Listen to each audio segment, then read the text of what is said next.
The Department of Budget and Management has allotted 3.52 billion pesos for the government's land tenure security program.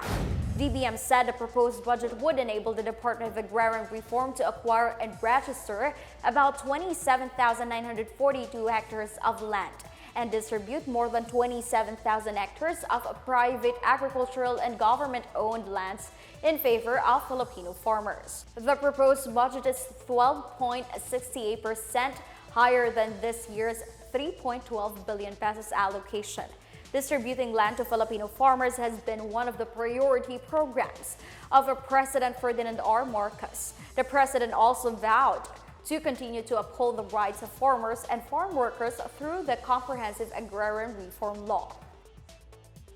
The national government is working double time to improve the country's housing program.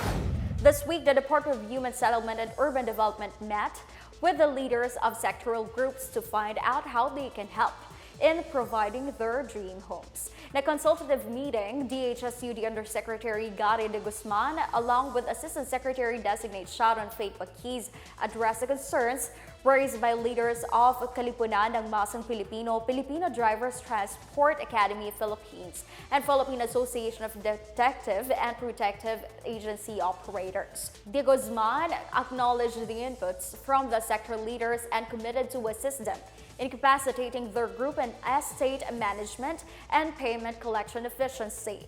They also discussed the government's housing program called Pambansang Pabahay para sa Pilipino Zero ISF 2028 program. The Marcos administration aims to build 1 million units every year in the next 6 years. Russia is ready to cooperate with the Philippines in case the government is interested to buy oil amid skyrocketing prices of petroleum. The Russian embassy said the government takes note of President Ferdinand R. Marcos' remarks that the Philippines may have to deal with Russia for its fuel needs. Ambassador Made Pavlov said a Russian company could invest and construct oil refinery infrastructure in the Philippines, but it is up to the country to propose the matter to the Russian side. In October 5, Marcos cited the Philippines' need for fuel and fertilizer as he said the Philippines take a balanced view on the Ukraine and Russia conflict. But Marcos clarified that the country remains driven by its desire for peace.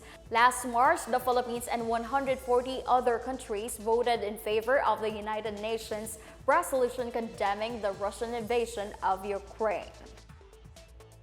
The Manila Cathedral in Intramuros, Manila invites the faithful to join a 3-day veneration of the blood relic of Pope St. John Paul II starting tomorrow. In a social media post, the Minor Basilica and Metropolitan Cathedral of the Immaculate Conception said the devotees of the saint would be allowed to venerate the blood relic from October 21 to 23 from 7 a.m. to 6 p.m. Several masses would also be held from Friday to Sunday. The veneration days coincide with a feast day of Pope St. John Paul II, which will be celebrated on Saturday. The Manila Cathedral received a vial of Pope St. John Paul II's blood in 2018 as a gift in celebration of the 60th anniversary of the cathedral's rebuilding. That's the latest and the biggest stories from the Pna Newsroom. For more news content, visit our webpage or head on to the Philippine News Agency's Facebook and Twitter accounts. We're also shown on the pages of the Office of the Press Secretary and the Radyo Pilipinas RP1. I'm Stephanie Civiliano. We tell stories that inspire change.